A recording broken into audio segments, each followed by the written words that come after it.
What up? It's Jimmy from odds.com. This clip is from our NCAA basketball breakdown starring Maxwell Smart. To see the whole video, hit that link on the bottom of the screen. It's available exclusively on odds.com, and get that cash, get paid in full. And thanks for watching.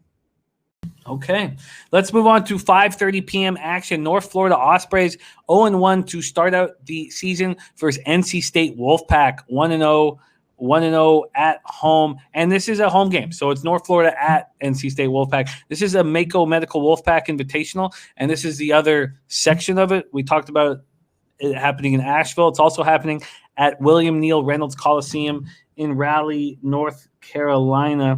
This game pops off at 5:30, and NC State is 19.5, 20, or 20.5 point favorites, depending on where you shop. This total is between 154 and 155, again, depending on where you shop. Max, more Mako Medical Wolfpack Invitational action in North Carolina, North Florida, NC State. Take it away. Yeah, listen, Jim, we know what North Florida likes to do. They like to shoot threes. It is a question whether or not they have the personnel to do so far this year.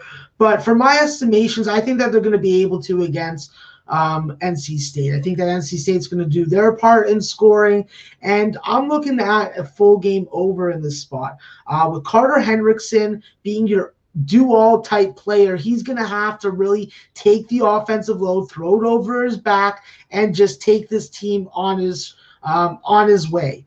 It is a good addition that Jose Placer, the UMBC transfer, has come in, shown an ability to score the basketball and adapt to the system. I think that North Florida is definitely going to have a lot of room to get these three-point shots off. It's just a matter of them being able to hopefully have some turnovers that lead to some easy buckets and not a lot of time off the clock. NC State, this is a team that has to be better at the free throw line with the clock stopped. Take advantage of these offensive rebounding opportunities that Manny Bates and DJ Funderburk are going to give you on a nightly basis.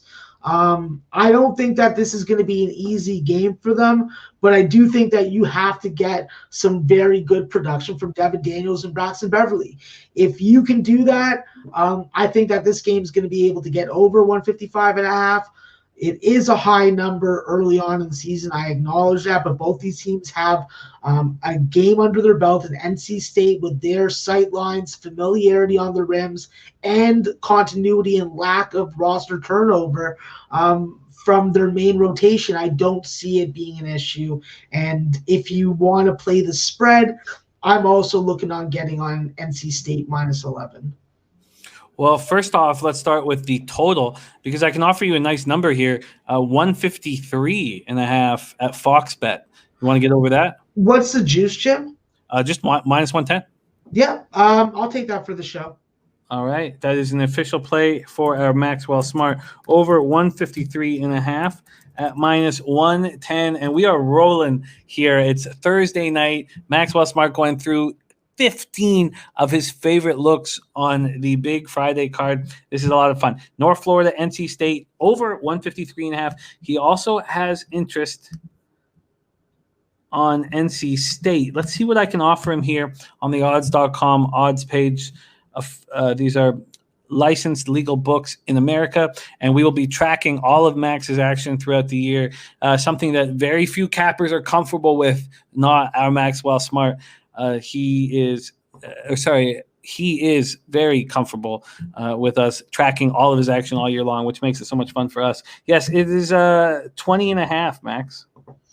Yeah, I'm not going to take the full game, Jim. I'm going to be looking for a first half line at 11 or less. First half at 11 or less, and those first halves aren't available yet.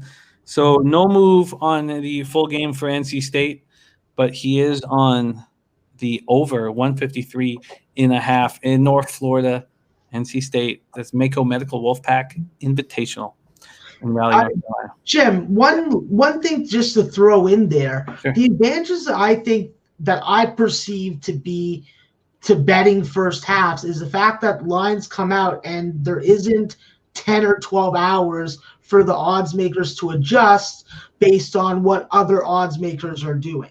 So that's why I like first halves, because if you have your number already that you're looking for, if I see 11.5 or better, I know I'm taking it. If I don't, I leave it alone. It's a good way to not get boggled down in the muck, especially with 80 or 90 games on the card. Oh, it makes a ton of sense. It makes a ton of sense. And anytime you want to add this throughout our breakdowns, we love hearing how you handle these cards and at what time of night or what time in the morning you attack. Speaking of attacking first halves, when do they usually come out? Do you need to wake up at a certain time to attack them? It depends on when the games are starting. So for an 11 o'clock game, I would suspect that they come out at around 10 a.m. Eastern. Depending on the book, I know that there are there are braver books than others. There are followers, there are leaders, and I'll tell you this: globally, I book with the leaders. Okay. Yeah, of course, because they'll be not afraid to put out the action first. So I love it.